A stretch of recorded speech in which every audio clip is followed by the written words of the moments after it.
머리에 삐죽삐죽, 입에 삐죽삐죽 뿔이 나 있는 게 누군지 알아? 어떻게 나한테 그런 말을 할 수가 있어요?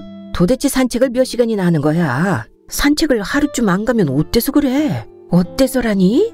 내가 할 수 있는 일은 산책밖에 없다고요. 그 비밀이란 게 뿔이 되었더라고요.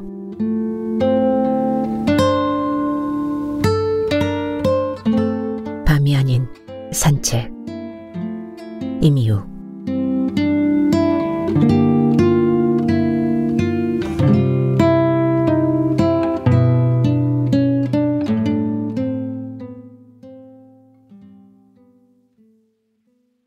그날 아침 하늘은 커다란 비행선 모양의 짙은 구름이 드리워져 어둑했다. 여자는 일어나 거실 베란다 창문으로 가서 강변 산책로를 향해 보았다. 강물은 물살에 밀려 흐르고 산책로의 꽃과 나무는 강변의 기척에 아랑곳하지 않고 재성장을 하는데 여념이 없었다. 강변 아파트 건물 사이로 보이는 간선도로에는 차들이 바퀴의 힘으로 달리고 있었다. 어두운 창에 고요한 숨이 서렸다. 산책을 시작한 뒤로 흔한 풍경이 예사롭게 보이지 않았다. 산책은 단단하고 뾰족하게 돋아난 뿔 때문에 하게 되었다. 뿔을 발견한 것은 남편이었다. 머리에 삐죽삐죽, 입에 삐죽삐죽 뿔이 나 있는 게 누군지 알아? 저녁을 먹다가 남편이 대뜸 물었다. 여자는 미심쩍은 표정을 지으며 도깨비라고 했다. 아니야. 남편이 수저를 놓으며 말했다. 바로 당신이야.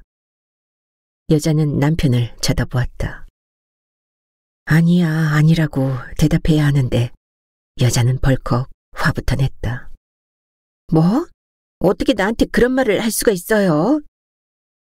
여자는 뿔에 받친 것처럼 아팠다. 제 몸에서 자란 뿔을 생각했다.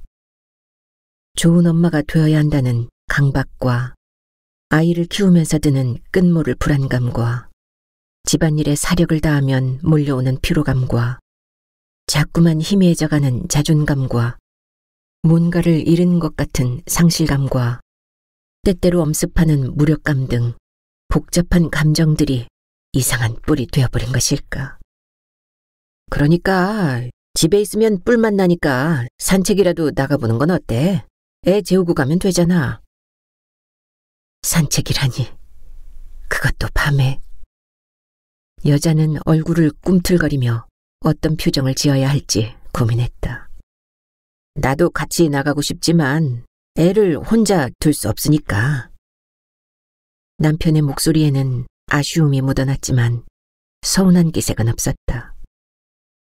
여자는 뭔가에 떠밀리듯 산책을 시작했지만 결코 나쁘지 않았다.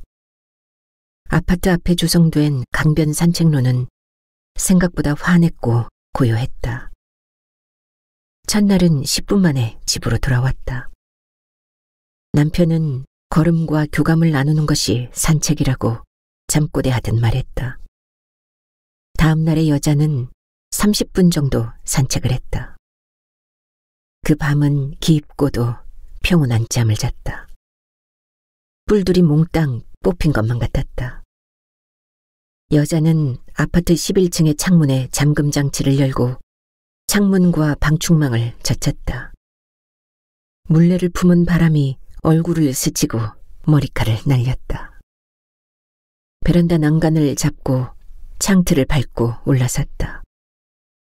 난간에 몸을 기댄 채 허리를 굽혔다. 밖으로 오른손을 길게 뻗자 허리가 펴졌다. 바깥의 습기가 손끝으로 전해졌다. 토슈즈를 신은 것처럼 발끝을 세우자 몸이 난간에서 좀 더 빠졌다. 생각보다 두려움의 비중은 가벼웠다. 대기 중의 습기가 온몸으로 스며들었다. 짙은 구름에 비는 오지 않았다. 여보! 남편이 여자를 불렀다. 여자가 창틀에서 내려와 남편을 빤히 보았다. 잠깐 정적이 감돌았다. 아니, 비가 오는지 싶어서. 여자는 어둠이 내려앉은 창밖을 가리켰다. 개운치 못한 남편의 표정을 읽었다. 어서 문 닫아. 남편은 미간을 좁히며 어르듯이 말했다. 창밖에 내려진 어둠이 시야를 끌어당기고 있었다. 남편은 전등 스위치를 눌렀다. 탁 하는 소리에 여자의 구부정한 등이 눈에 들어왔다. 여자의 등 너머의 풍경이 저녁같이 느껴졌다. 순간 남편은 여자가 당장 옷을 입고 산책하러 나갈 것 같다는 생각이 들었다. 벽에 걸린 시계를 보았다. 지금 6시 반이야. 남편의 목소리가 공기를 타고 울렸다. 여자는 남편을 보며 짐짓 고개를 끄덕였다. 남편이 출근 준비를 하러 욕실로 들어갔다. 여자는 조용히 방문을 열었다. 아이는 아직 자고 있었다. 여자는 주방으로 가서 찬물을 올렸다. 연잎차 한 잔과 홍삼정 한 스푼, 사과 하나를 준비했다. 세탁이 끝난 빨랫감을 건조대에 널고 있을 때였다. 순간 귀를 먹먹하게 하는 소리가 났다. 여자는 직감적으로 창밖을 내다보았다. 아파트 앞 3차선 도로였다. 2차로에 1.5톤 트럭이 멈춰 있고 이 3차로에 10상자 분량의 소주병이 쏟아지는 사고가 났다. 소주를 싣고 달리던 트럭이 급하게 좌회전을 한 모양이었다. 그 바람에 무게중심이 한쪽으로 쏠리면서 도로에 소주병과 상자가 널브러졌다. 소주병들이 도로에 떨어져 산산조각이 났다. 날카로운 유리 파편에 찔릴 듯 여자는 꼼짝하지 않았다. 손에 든 젖은 수건에서 섬유 유연제 냄새가 났다. 시선은 계속 창밖을 향했다. 파편이 깔린 도로에서 차들은 좀채 앞으로 나아가지 못하고 있었다. 도로 위로 차량 경적이 시끄럽게 울려 퍼졌다. 일대에 차량 정체가 벌어졌다. 트럭에서 내린 남자는 키가 작고 왜소했다. 온몸이 얼어붙은 듯 서 있었다. 도로의 모든 시선이 자신을 향하고 있어 뒷걸음질 칠 수도 없었다. 따가운 시선이 살갗으로 느껴졌다. 갑작스럽게 벌어진 일 앞에서 절망할 겨를도 없었다. 그저 상자로 깨진 병 조각들을 걸어모으기 바빴다. 여자의 얼굴이 눈물로 젖어 있었다. 축축한 공기 중에 소주 냄새가 떠다니는 듯했다. 모르겠어. 왜 눈물이 났는지. 여자는 남편의 전화를 받으면서 손으로 얼굴을 닦았다. 남편은 용건 없이 전화하고는 했다. 대체로 아이와 여자의 안부를 묻는 짧은 통화였다. 안 갔어. 어린이집에 가기 싫다고 울어서 마음이 안 좋아요. 아직 어린이집을 낯설어 하는 아이를 억지로 보내면 종일 신경이 쓰일 것 같았다. 그래도 보내야지. 계속 안 간다고 하면 어쩌려고 그래. 남편의 말에 여자는 아이 없이 홀로 보내는 시간을 생각했다. 빨래 다 널었어. 꼬셔서 보낼 거예요. 그래. 회사 오는 길에 목련이 피었더라. 남편은 뜬금없는 말을 하고 전화를 끊었다. 여자는 이상하게 기분이 좀 나아진 것 같았다. 아이는 뽀로로 텐트 안에서 좀채 나오지 않았다. 곰, 토끼, 강아지, 너구리 인형을 데려다 놓고 놀고 있었다. 아이 옆에는 뽑아놓은 티슈가 한가득이다. 혹시 쉬했어?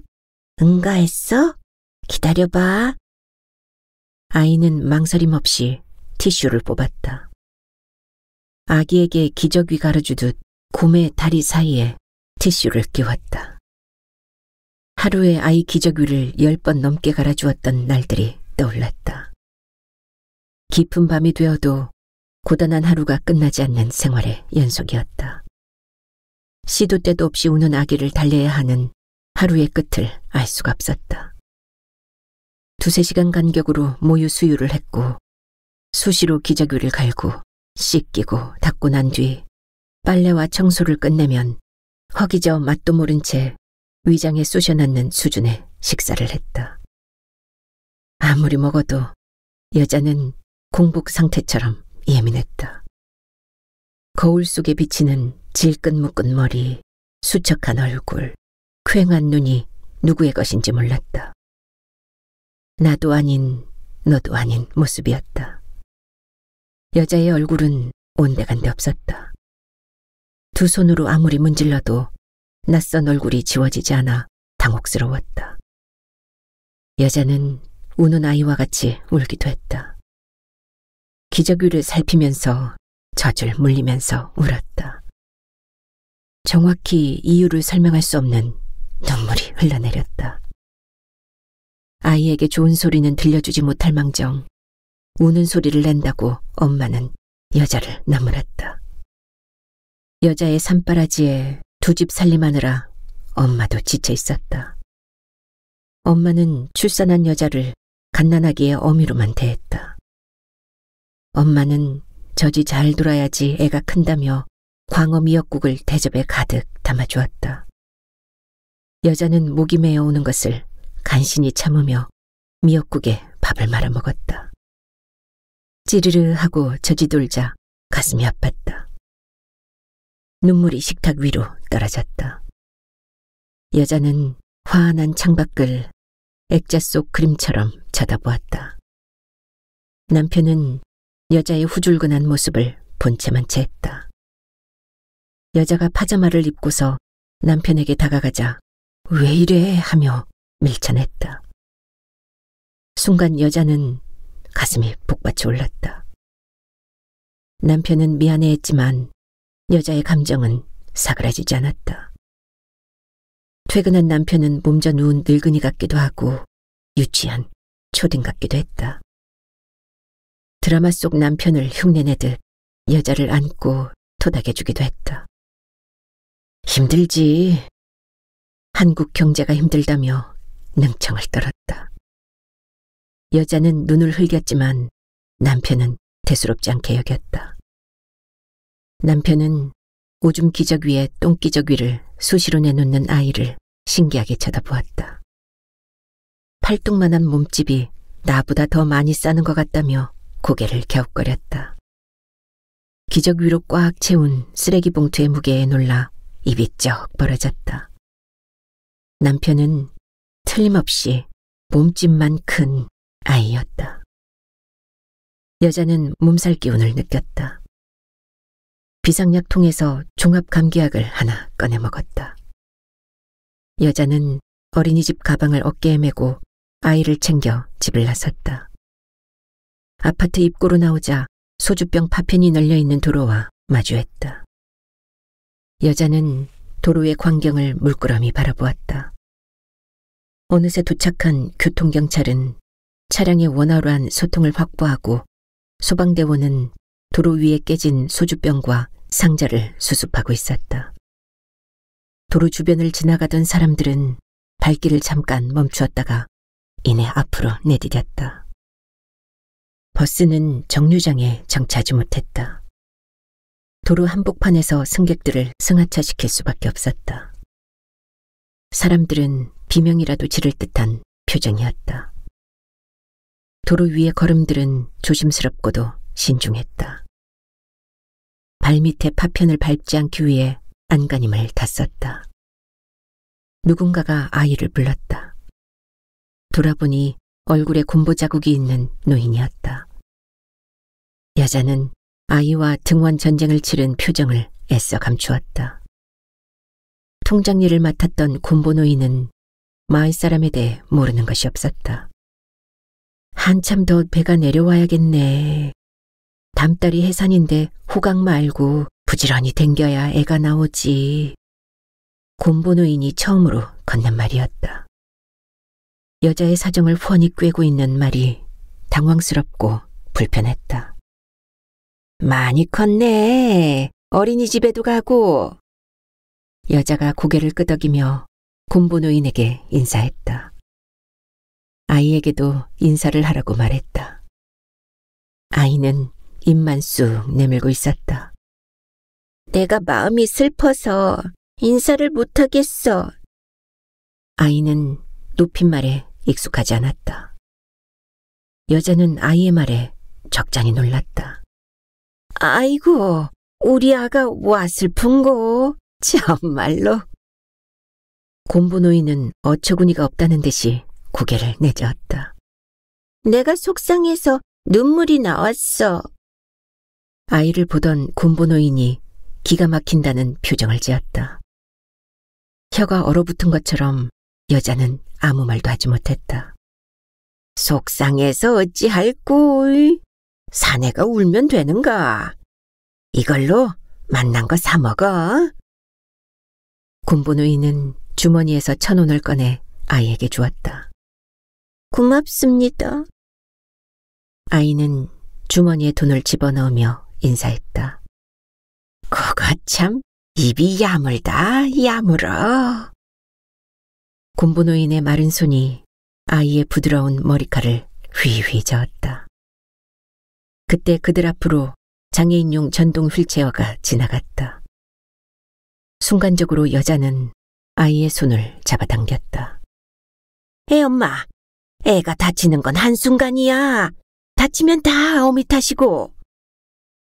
곰보노인은 미간에 주름을 세우고 말했다. 여자는 뭔가 못마땅해 하다가 우연히 전동 휠체어 뒤에 적힌 단어를 보았다. 가르마. 잘못 본 것인가 의심이 들어 다시 확인했다. 여자는 점점 멀어지는 전동 휠체어를 보았다.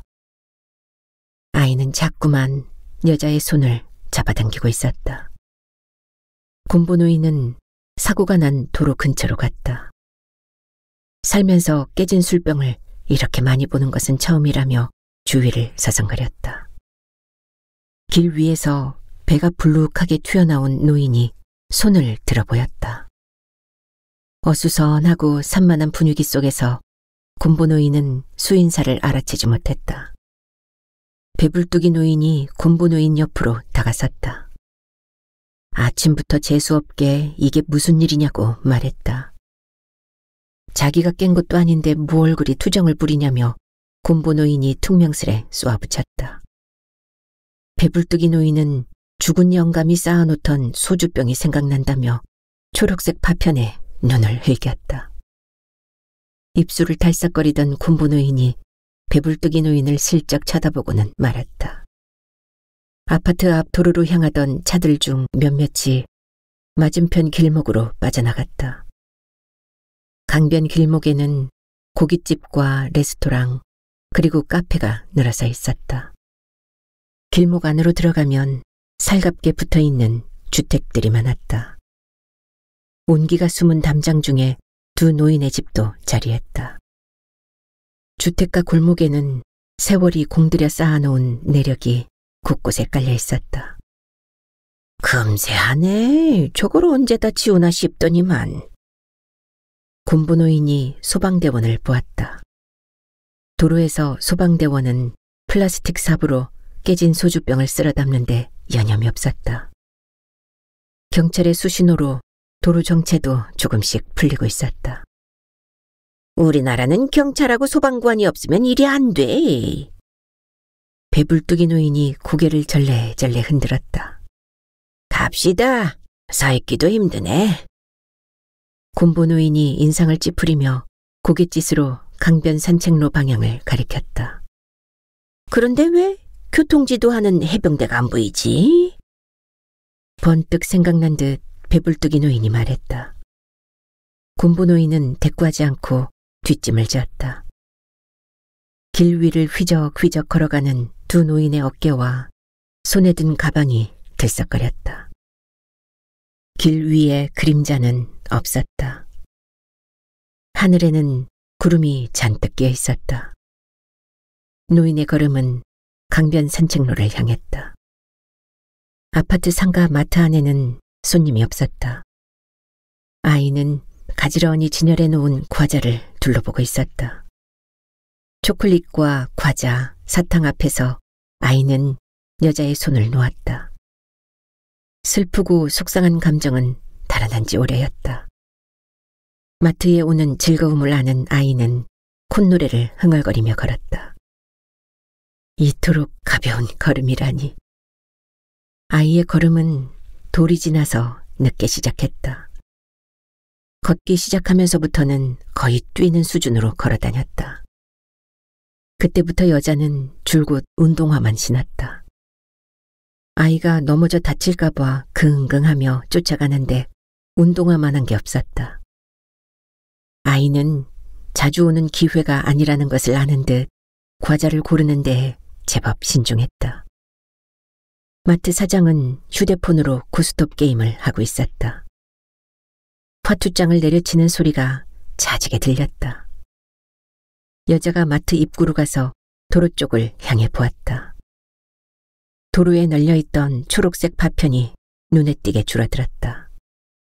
하루 공짜 싸. 병값만 해도 얼마야. 마트 사장은 고스톱판을 보며 혀를 찼다. 도로 위에서 트럭 남자는 굳은 표정으로 발을 못 대고 주저하고 있었다. 아싸! 벼랑간 들린 소리에 여자는 떨떠름한 표정을 지었다. 트럭 남자가 소방대원에게 인사를 건네며 걸음을 옮겼다. 소주병을 실은 트럭이 도로를 빠져나갔다. 아이가 양손에 과자를 잔뜩 들고 왔다. 과자를 야무지게 쥐인 두 손에 자신만만한 표정이었다. 여자의 웃음이 초콜릿처럼 흘러내렸다.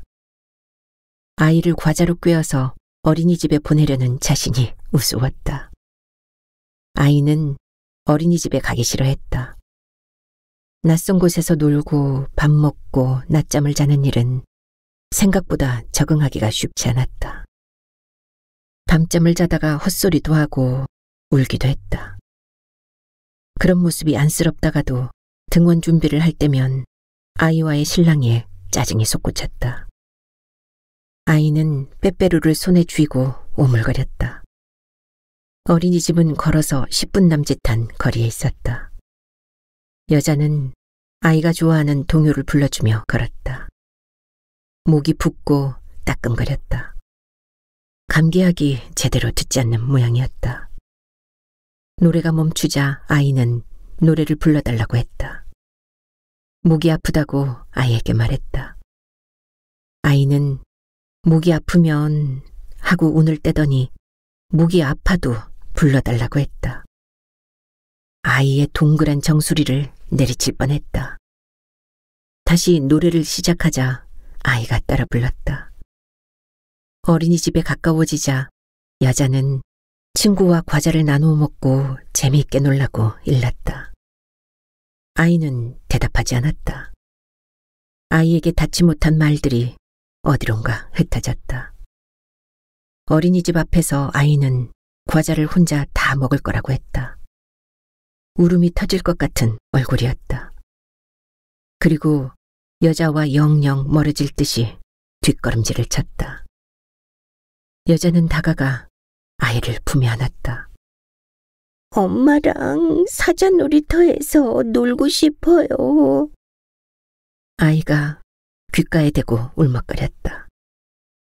아이의 숨결에서 단내가 느껴졌다. 여자는 허공을 향해 깊은 숨을 쏟아냈다. 강변 산책로의 중간 지점에 놀이터가 있었다. 산책로를 걷는 아이의 걸음은 종잡을 수 없어 시선을 놓지 못했다. 걷다가 멈추는 걸음의 간격을 예측하는 것은 불가능했다. 그저 예의주시할 수밖에 없었다. 아이는 짙은 올리브빛 강물과 점프하는 물고기와 소리내는 갈매기와 일하는 개미와 시든 나뭇잎과 말을 섞었다. 제각기 다른 이야기를 하며 어깨를 으쓱거렸다. 여자는 아이의 말벗이 되어주는 산책로 풍경을 두리번거렸다. 오랜만에 누군가를 만난 것 같이 서먹한 기분이 들었다. 어두운 낮이었다. 아이가 돌멩이를 주워 강물에 던지자 언저리에서 숭어가 펄쩍 뛰어 올라왔다. 돌멩이가 물고기로 변했다고 아이는 마법사처럼 말했다. 마력을 다한 듯 아이는 다리가 아프다며 산책로의 나무 의자에 올라앉았다. 허공의 다리를 달랑달랑 흔들면서 부르는 콧노래에는 흥이 실려 있었다. 여자는 산책로에서 멀뚱멀뚱하게 서 있었다. 어딘지 모르게 어색하게 느껴지는 산책로를 바라보았다. 기분이 뒤숭숭했다. 여자는 낮보다 밤이 더 익숙할 뿐이라고 생각했다. 산책한 지 일주일이 지난 밤이었다. 집으로 돌아오자 잠에서 깬 아이는 엄마를 찾아 울부짖었고 남편은 곤죽이 되어 있었다. 여자는 침착하게 아이를 달래며 진정시켰다. 도대체 산책을 몇 시간이나 하는 거야? 남편은 짜증 섞인 말투로 신경질을 냈다. 고작 1시간이라고요. 여자는 낮은 소리로 힘주어 말했다. 남편은 시계를 보며 고개를 저었다. 아이는 여자의 품을 파고들면서 울음을 그쳤다. 잠든 아이의 얼굴을 쓰다듬으며 여자는 내일도 산책하러 나갈 것이라고 다짐했다. 우는 아이를 달래지 못하고 쩔쩔매던 남편은 소파에 누워서 하소연했다. 자다가 갑자기 일어나 엄마를 찾는데 아무리 달래도 소용이 없더라고. 끝도 없이 우는데 환장하는 줄 알았다고. 아이 달래는 요령에 대해 여자가 말하고 있는데 남편이 대뜸 왜 그리 늦었냐고 물었다. 여자는 걷다 보니 그렇게 됐다고 얼버무렸다. 남편이 여자를 빤히 쳐다보았다. 여자가 자리를 뜨려는데 남편이 바싹 다가왔다. 그런데 당신 좀 축축해. 온몸에 물비늘을 붙이고 온 것 같이. 뭐라는 거야? 어서 들어가 자요. 여자는 서두르듯 욕실로 들어갔다. 따뜻한 물이 욕실 바닥에 쏟아져 내리면서 김이 모락모락 났다. 샤워기 아래서 물을 맞으며 여자는 비밀이 하나 생긴 것 같은 기분이 들었다. 물줄기가 떨어지는 소리를 들으며 발밑을 내려다보았다. 걷다 보니 난쟁이를 만나서 좀 늦었어. 남편에게 말하지 못한 말을 중얼거렸다. 산책하면서 누군가를 만나 얘기를 나눌 줄은 꿈에도 생각 못한 일이었다.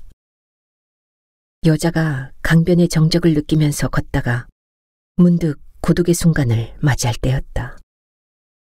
화려한 야경을 자랑하는 강가에서 희뿌연 빛을 발견했다. 달빛인가 싶어서 하늘을 보았지만 달은 없었다. 불빛은 강물을 비추고 있었다. 산책로 난간 아래서 불빛을 비추는 누군가가 있었다. 여자는 유심히 쳐다보았다. 누군가는 어둠 속 바위에 들러붙은 덩어리처럼 미동이 없었다. 잠시 불빛이 꺼지자 누군가 뜰채로 강물에서 무언가를 걷어올렸다. 다시 켜진 불빛은 강물을 비추었다. 갈 길 가소. 난쟁이 처음 보나? 퉁명스러운 난쟁이였다. 허공에 떠오른 목소리가 강물로 흘러내려가는 듯했다.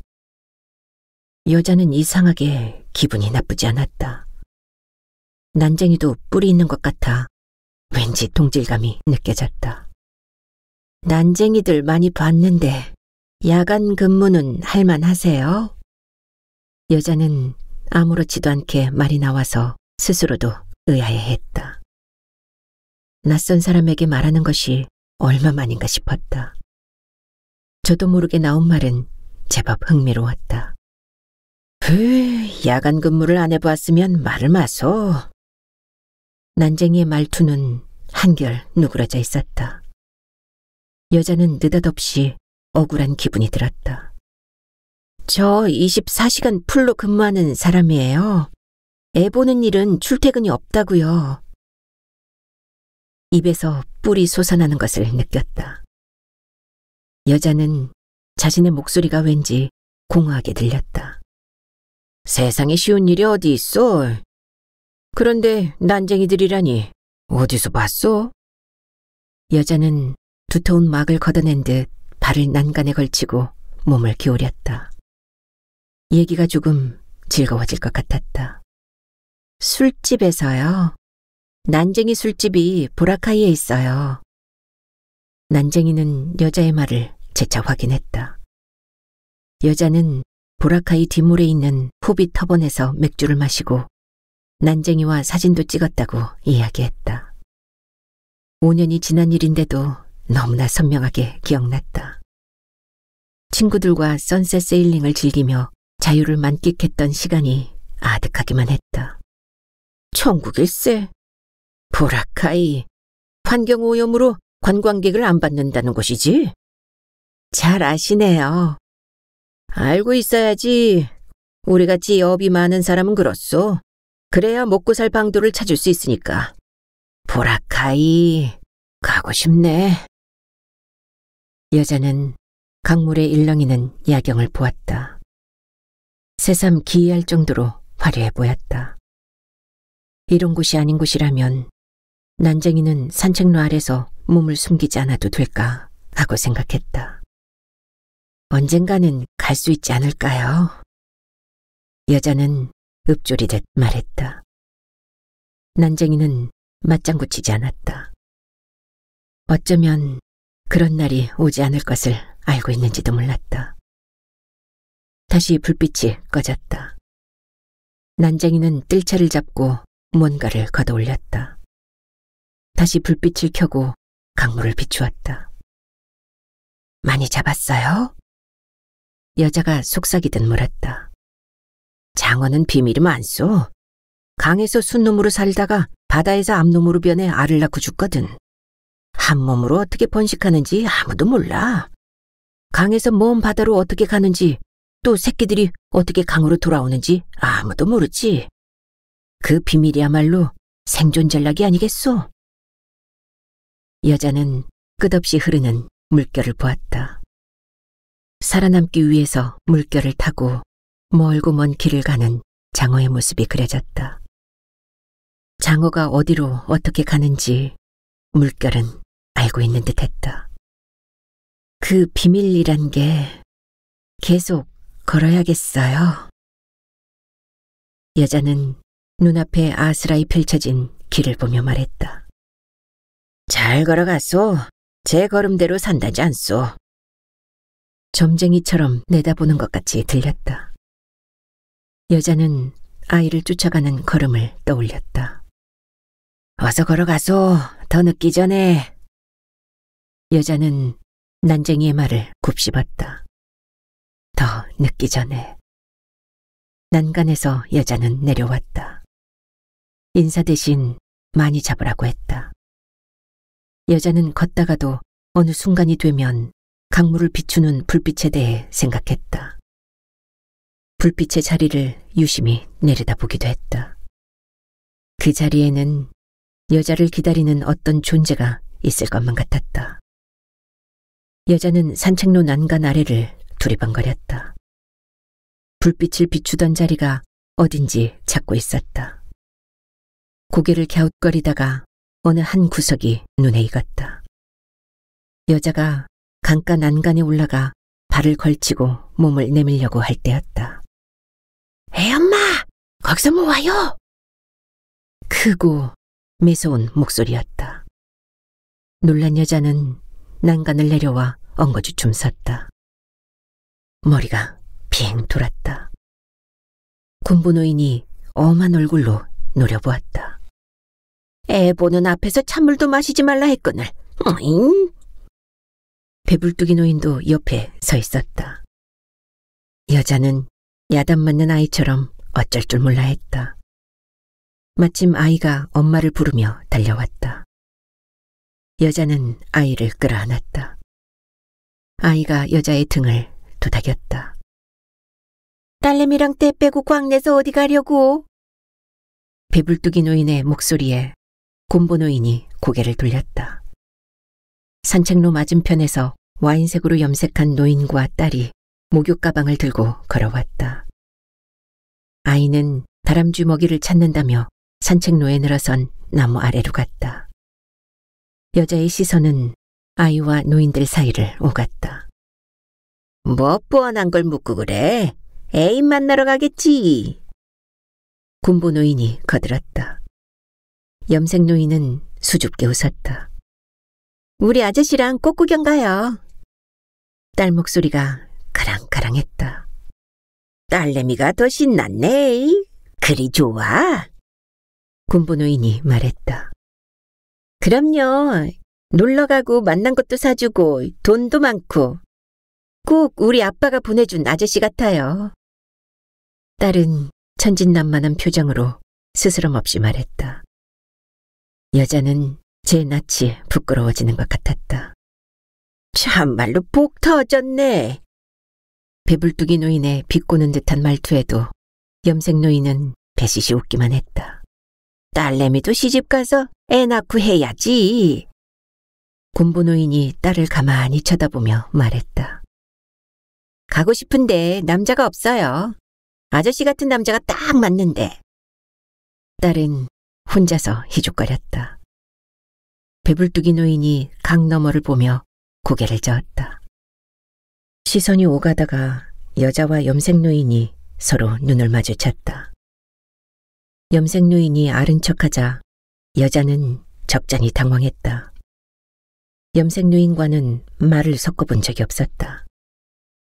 애 엄마가 웬일로 낮에 나왔네. 밤이슬만 밟더니 아, 애가 어린이집에 안 갔네.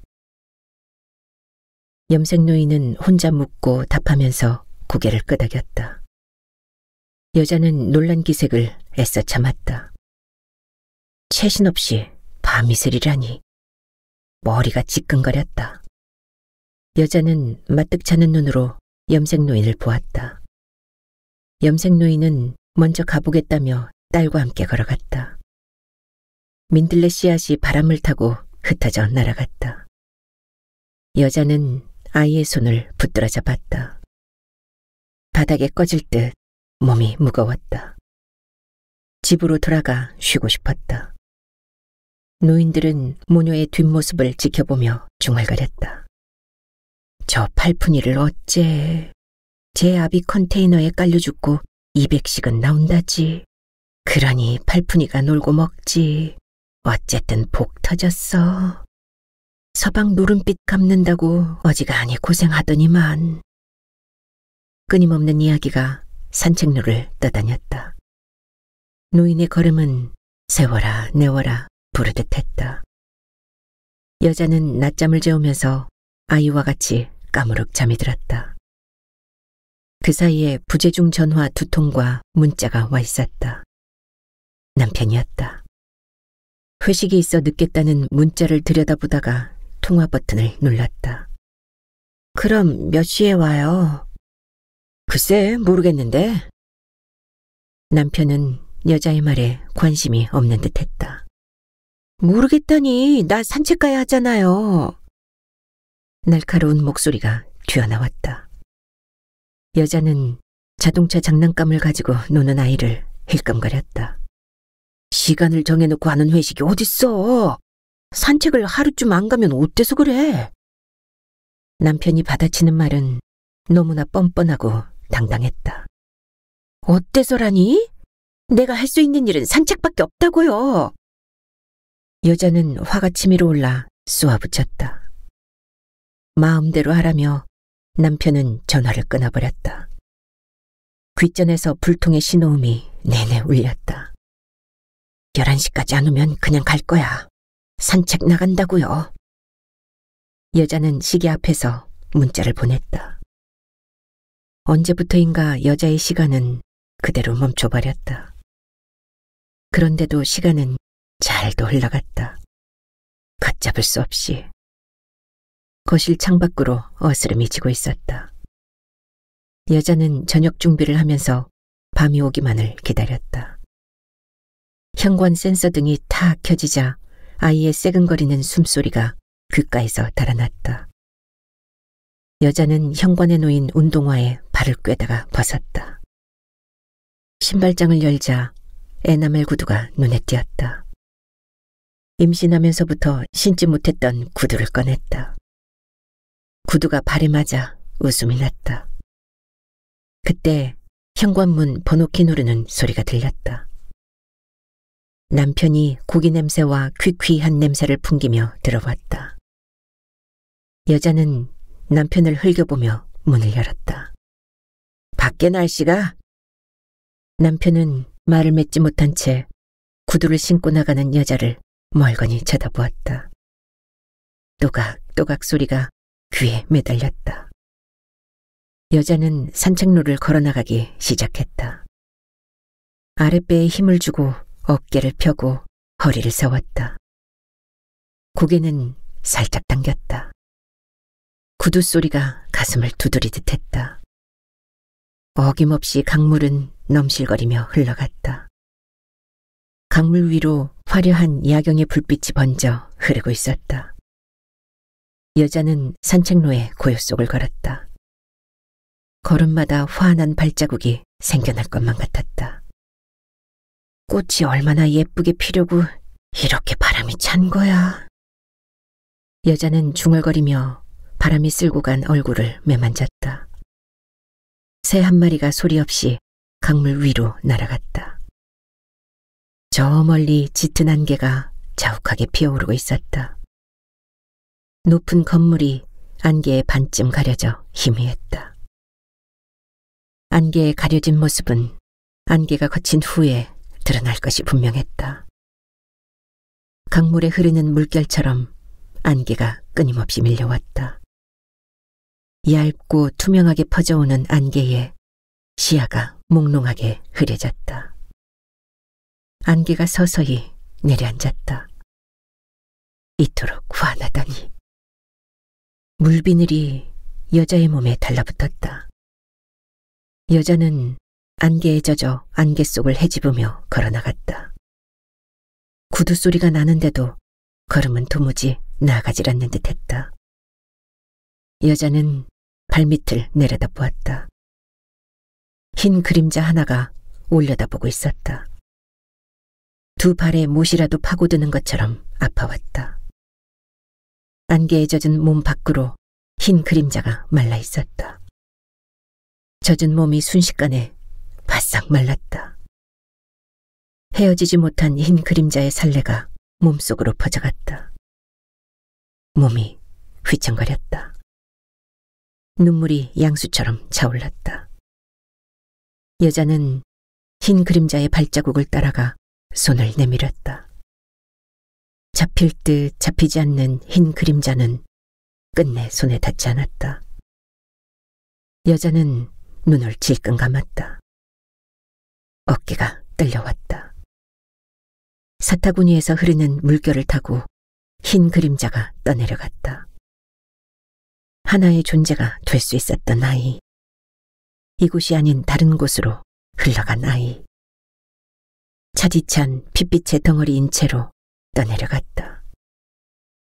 배웅하듯 오래도록 보고 있었다. 아랫배가 저려왔다. 여자는 아기집을 짓지 못하는 너덜너덜한 아랫배를 움켜쥐었다. 눈앞이 까마득했다. 그 비밀이란 게 뿔이 되었더라고요. 삐죽삐죽 통증이 오는데 걸으면 안 아파요. 신기하게. 그래서 계속 걸어야겠어요. 잘 걸어갔소. 제 걸음대로 산다지 않소. 귓가에서 난쟁이 목소리가 울렸다. 어서 걸어가소. 더 늦기 전에. 아무리 둘러보았지만 어디에도 난쟁이는 없었다. 안개가 기지개를 켜듯 일어났다. 가야 할 길이 펼쳐져 있었다. 여자는 산책로를 걸어 나가야만 했다. 안개가 거칠 때까지 계속 걸어야 했다. 두 팔을 벌리자 생의 감각들이 부풀어 오르기 시작했다. 안개 속에서 여자의 모습이 드러나면 하루가 다시 시작될 것만 같았다. 어느 결에 푸르스름하고 불구스름한 빛이 물결처럼 일렁였다. 사람들의 웅성거리는 소리가 들렸다. 어렴풋이 누군가의 손짓도 보였다. 목울대가 뜨거워지고 가슴이 떨렸다. 흥미로운 표정을 하고 검은 입을 가진 사람들이 모여들었다. 그 중에 경찰과 소방대원도 있었다. 눈앞에 벌어진 일은 제 일이기도 했고 아니기도 했다. 그곳에 여자의 모습이 드러났다. 세계의 일원이 되어 사람들과 함께 있었다. 자정이 넘은 시간이었다. 사람들은 두 팔을 벌리고 얼굴은 하늘로 향한 채 강물에 떠 있었다고 했다. 경찰에 신고한 주민은 무지개 다리에서 비추는 조명에 시체가 떠내려가는 것 같이 보였다고 말했다.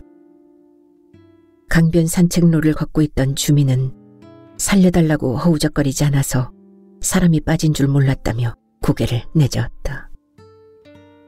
관할 소방서 관계자는 유 구조자가 저체온증 외 특이점은 없었고 입고 있던 오리털 점퍼 때문에 무사히 구조될 수 있었다고 전했다. 뉴스는 이 사고를 보도하면서 오리털 점퍼 때문에 목숨을 건질 수 있었다고 강조했다. 구명조끼 역할 오리털 점퍼, 주인 구한 충직한 오리털 점퍼 같은 기사 제목이 눈길을 끌었다. 사람들은 오리털 점퍼가 비싼 만큼 제값을 한다며 검은 입을 벌리고 웃었다.